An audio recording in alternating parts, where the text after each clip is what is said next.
Olá pessoal, tudo bem? Bom, agora a gente vai falar um assunto aí da termologia, parte aí de transmissão de calor, mais especificamente a gente vai falar sobre um dos processos aí de transmissão de calor, que é a condução.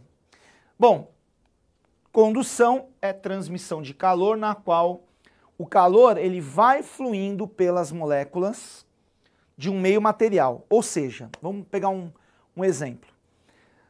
Não sei se já aconteceu com você, de aquele dia que tem almoço em família, né, o pessoal faz aquela panelona de feijão e tal, e sempre tem um que esquece a concha dentro da panela, isso sem dizer aquele que esquece a concha totalmente enfiada na panela. Claro que vai ter sempre outro que vai enfiar a mão no feijão e pegar a panela, sem lavar a mão, mas enfim, o que os olhos não veem, né? Bom, enfim. Mas vamos imaginar uma concha que o cara deixou apoiada na panela, e a panela geralmente fica num foguinho baixo para não esfriar, e aí fica um tempo lá, uma parte, né, a parte que pega lá o feijão em contato com o feijão quente, e a outra parte fora. Passado um tempo, se você for pegar na concha, você vai sentir essa concha quente, uma temperatura elevada. Por quê? A temperatura da concha aumentou pelo processo de condução. Então, a parte de baixo estava mais quente, e aí o calor foi sendo transmitido molécula a molécula até esquentar a parte de cima. Bom, a condução ela vai ocorrer em sólidos, em líquidos e em gases. Mas aqui tem um detalhe interessante. Para os sólidos, gente, é o único modo de transmissão de calor que tem. Ok? Justamente por precisar um meio material, é um processo de transmissão de calor que não ocorre no vácuo. Porque você tem que ter algum meio material, você tem que ter as moléculas para que justamente, né, o calor vá fluindo aí de molécula a molécula. Agora eu quero mostrar para vocês, gente, uma conta que eventualmente pode cair ligada a esse assunto, que é essa continha que na verdade nos dá o fluxo de calor.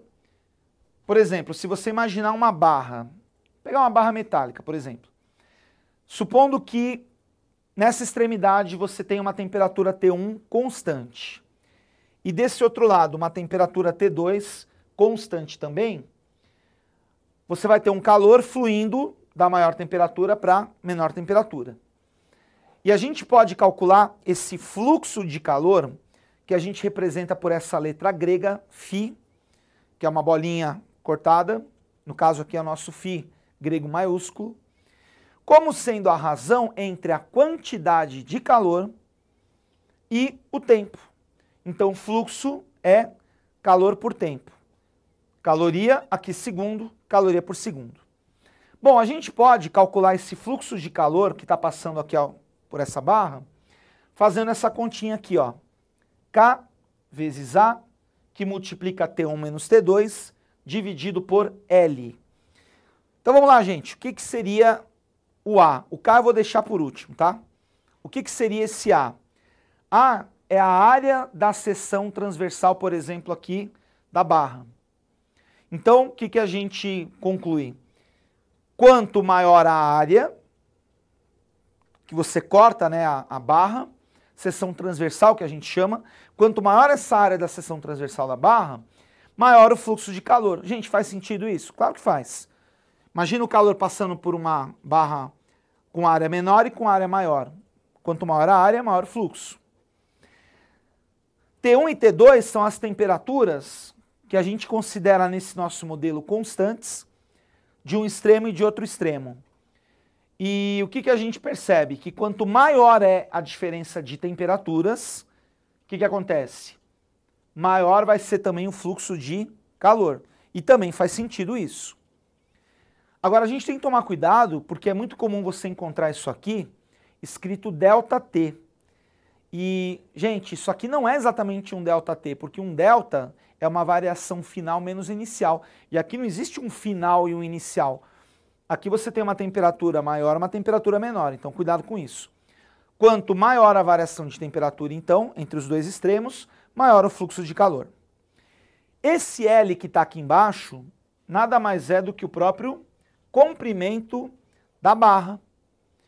Então, como está no denominador, significa que quanto maior é esse comprimento, menor é o fluxo de calor.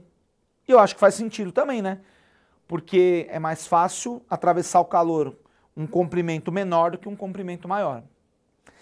E eu deixei por último, pessoal, esse K, que é no caso aqui uma constante, que é o que nós chamamos de condutividade térmica do material.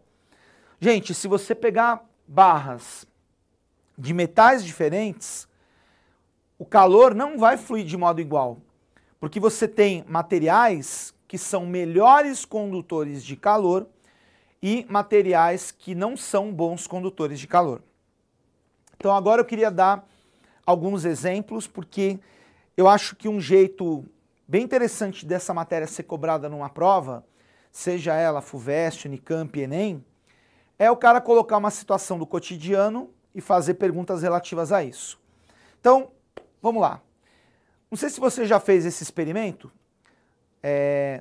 não sei onde você está agora me assistindo exatamente, mas assim, imagina que você está na sua casa e você tem um lugar que tem um móvel de madeira e um lugar que tem alguma parte que tem um material metálico, por exemplo.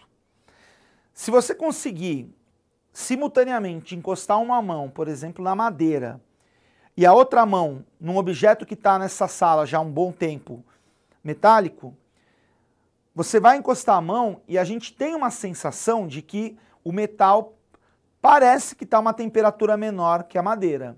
Só que não. Gente, já deu tempo dos dois entrarem em equilíbrio térmico. Poxa, mas por que então quando a gente pega num metal e numa madeira, dá essa sensação que o metal está mais gelado? Porque, na verdade, o metal é melhor condutor de calor que a madeira. Então, na verdade, ele rouba mais calor da sua mão, rouba mais rapidamente. Então, não é questão de estar mais frio, é questão de ser melhor condutor de calor. Isso tem a ver, por exemplo, com escolha de piso. Quando você coloca um piso de madeira, o pessoal chama de piso mais quente. E você coloca, por exemplo, ou piso cerâmico ou porcelanato, o que acontece? É considerado um piso mais frio, porque o que vai acontecer? Vai roubar calor do seu pé mais rapidamente. Outro exemplo típico de prova. Quando você está com pressa de gelar uma bebida, você coloca no freezer da geladeira. Cuidado, porque é comum a gente esquecer, né? Aí vai ver lá, já virou picolé do que você queria beber. Mas assim, quando você está com uma certa pressa para gelar rápido, o que vocês acham que é melhor colocar? Latinha ou garrafa? Nathalie, o que você acha? Você está com pressa? Latinha. Latinha é melhor. No geral, a latinha ela esfria mais rápido do que a garrafa. Por quê? Porque o metal, novamente, é melhor condutor de calor que o vidro. Então aí, no caso, ela vai ter que perder calor para o freezer. Então, como é melhor condutor de calor, vai fazer isso mais rapidamente, tá certo?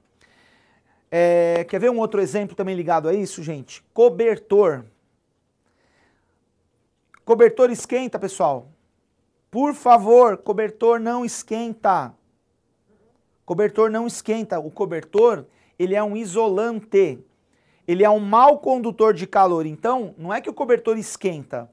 O cobertor, ele vai funcionar justamente minimizando a sua perda de calor para o ambiente. Então não é que ele esquenta você, a não ser, claro, se for um cobertor elétrico, tá? Mas tirando esse caso aí que no Brasil, vamos combinar que, por mais que você more aí pro lado do sul, né? Um abraço aí pro pessoal da região sul do Brasil, inclusive. Mas assim, gente, não chega a fazer uma temperatura que justifique um cobertor elétrico, vai. A gente consegue se virar bem com um cobertor. Então o cobertor não esquenta, o cobertor ele é um isolante térmico. Então, gente, esse tipo de pergunta é muito comum de cair em prova, tem a ver com essa constante K. Então, quanto melhor condutor de calor for o material, maior essa constante e maior vai ser o fluxo de calor. Tá certo? Espero que tenha ajudado você, gente. Valeu, obrigado. Até a próxima.